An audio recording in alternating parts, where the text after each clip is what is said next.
For many years, companies have been toying with ways to further immerse guests in their experiences. However, one of the largest obstacles for an attraction is the ride itself. Tracks limit visibility, thematic possibilities, and provide an arguable amount of predictability to an experience. For an attraction to effectively tell its story, it needs the guest's full attention, and achieves this attention through immersion. And some of the most immersive attractions in the world of theme parks are dark rides.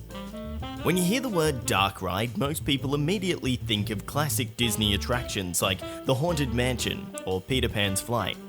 Whilst Disney may have popularized the dark ride, they have been around for much longer than people realize. Dark rides date back to the 19th century, but were known as scenic or pleasure railways. These rides use small boats on canals to navigate riders through small scenes. Think the very first Tunnel of Love. This is very similar to how many of Disney's dark rides are made today. Traditionally, the dark ride refers to an attraction which relies on the use of blacklights to limit the visibility of the space but enhance show elements through fluorescent set pieces. However, over the years, the idea of a dark ride has changed to be a catch-all for any indoor attraction with many prominent variations. While many of these variations are the same idea used in different ways, there is one that completely breaks the boundaries. For Review Time, I'm Dominic, and today we'll be exploring the innovation that is the Trackless Dark Ride. On October 1st, 1982, Epcot Center opened to the public as a celebration of human achievement focusing on technology and culture.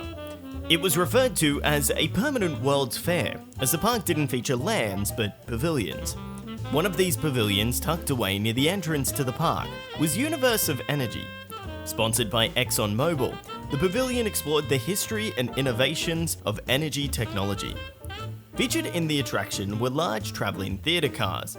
Whilst the size of these ride vehicles were definitely impressive, one of the most startling aspects was that the vehicle had no obvious track.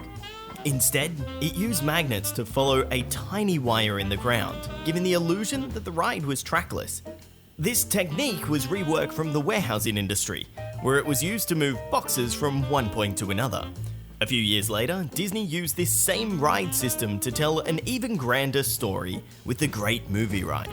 More than a decade later, Disney toyed with and gradually perfected this technology again in their 1994 ride, The Twilight Zone Tower of Terror.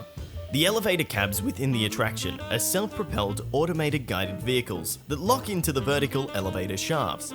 There are actually two separate drop shafts in the Orlando version of the attraction, and they use this automated technology to move between the 4 pre-show shafts to the 2 drop shafts, allowing a large number of elevators to be moving throughout the building at one time, increasing capacity.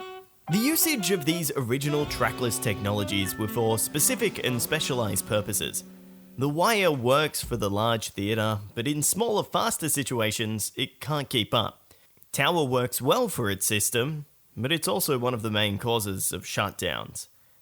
These technologies only guide. They don't control.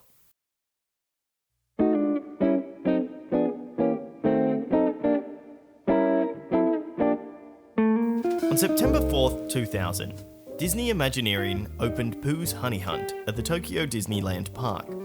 With a massive budget of $130 million, this attraction featured a new iteration of the trackless ride technology and used it to tell a story in a way never before tackled in a theme park. The ride vehicle wasn't just there to get you from point A to point B in the story. The ride vehicle became part of the story.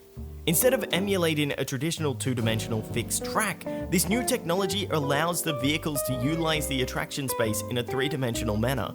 You can put guests into a corner, spin them around, have a near miss with another vehicle, all whilst maintaining a similar narrative to a traditional linear attraction. This new type of trackless ride uses several prominent technologies together. Within the attraction is a master control computer, or what I'll call the director. The director's job is to manage the movement of the ride vehicles or honeypots. Independently, the honeypots are effectively blind. They are tracked by an array of sensors placed throughout the attraction, which constantly feed information to the director alongside a local positioning system. Think GPS but on a smaller scale. Using this information, The director will then send directional information to the ride vehicles to move along a complicated matrix embedded within the floor tiles of the attraction. Effectively, the vehicles are steered in real time by the director and are not on an exact set path.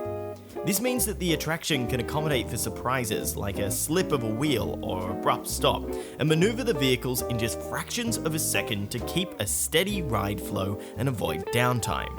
This real-time control also allows the director the ability to synchronize groups of honeypots to dance with each other in the heffalump area timed to the beat of the music played within the room. Up to 8 honeypots can be controlled at once by the director per room. Because the vehicle paths are unpredictable and random, it provides an element of thrill, and rewritability is also increased. One of the downsides is that the floor of the attraction needs to be completely flat to accommodate the ride system. This can cause some unintended contrast between the theming and the floor, which exaggerates the sensation that you're within a building, compared to rides such as Splash Mountain and Pirates of the Caribbean, where the water trough that they're in extends into the ride area and provides a better flow of scenery. Just a year after Disney's new trackless ride technology debuted, they featured it again at the opening of the second theme park at the Tokyo Disney Resort, Tokyo Disney Sea. Outdoors within Port Discovery, the Tomorrowland equivalent at Disney Sea, Aquatopia is the spiritual successor of Disneyland's motorboat cruise and the Autopia. The attraction utilizes a modified version of the trackless technology with a spinning sensor or camera module attached on a pole on the vehicle ride itself. This is likely to compensate within the outdoors environment. Whilst the ride is spontaneous and allows for a multitude of different experiences, it isn't as highly regarded as Pooh's Honey Hunt, likely due to the lack of scenery around the attraction itself. The spectacle of the autonomous vehicles is almost just as exciting for the riders as it is for the viewers who can watch the cars glide around and dance with each other from Port Discovery. For more than a decade, if you wanted to experience Disney's trackless ride vehicles, you needed to travel to Tokyo. This changed in 2013, when Disney opened their Hong Kong-based Haunted Mansion counterpart, Mystic Manor. Mystic Manor was part of a huge expansion to Hong Kong Disneyland alongside Grizzly Gulch and Toy Story Land. Considered by many to be the best of Disney Imagineering's modern dark rides, Mystic Manor is a masterclass in modern attraction design. Its original story is fully realized through the excellent external facade, queue design, and attraction experience. Utilizing Disney's trackless ride system, Mystic Manor adds on to the already incredible Pooh's Honey Hunt. The ride feels more controlled than its Japanese counterpart, but still has that level of unpredictability that's perfect for re-rideability. After Mystic Manor, 2 more attractions have been designed with Disney's trackless ride technology. These are Ratatouille L'Adventure at the Disney Paris Resort and Luigi's Rollicking Roadsters at Disney California Adventure. Both of these attractions use the technology in a different way to their Asian counterparts, but many people believe that they just fall short.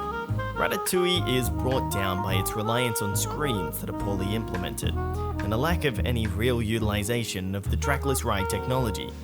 The ride could easily be replicated with the use of a traditional track system. Luigi's Rollicking Roadsters is similar to Aquatopia, in that it feels like it's more designed as a spectacle for passing guests than riders. The idea of dancing cars is neat in concept, but once implemented, it really exasperates the downfalls of the technology. The crux of the trackless ride technology is that it's limited in its speed and maneuverability. Utilized well in a theme environment like Pooh's Honey Hunt and Mystic Manor, these limitations aren't a problem, and if used correctly within these limitations, the ride system has the possibility of being one of the most thrilling, as it's almost completely unpredictable.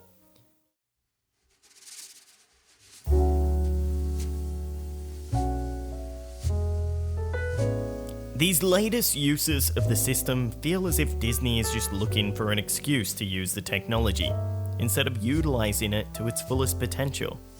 However, things are looking up. Looking to the immediate future, the most exciting upcoming use of the trackless ride system has to be with Rise of the Resistance at Star Wars Galaxy's Edge. In this attraction, ride vehicles are rumored to travel in pairs, with ride vehicles being thematically driven by a first order droid in the front of the vehicle. The immersion and detail of the ride looks to be completely reliant on the trackless ride vehicle. The rumored storyline involves hacking the First Order droid to help you escape a full-size Star Destroyer, avoiding countless stormtroopers and Kylo Ren himself. By not having a track down the middle of the ride, it allows for that sense of surprise and urgency in the guests, something that would be completely ruined if you knew exactly where you were about to go by simply looking at the track on the ground. The technology has come a long way from its humble beginnings of magnets and wires, and I doubt we've barely scratched the surface of its full potential. With so many trackless attractions on the horizon, it has the potential to usher in a new renaissance of Disney dark rides. Only time will tell. I'm Dominic Lacey, and this is Review Time. Thanks for watching, liking, and subscribing.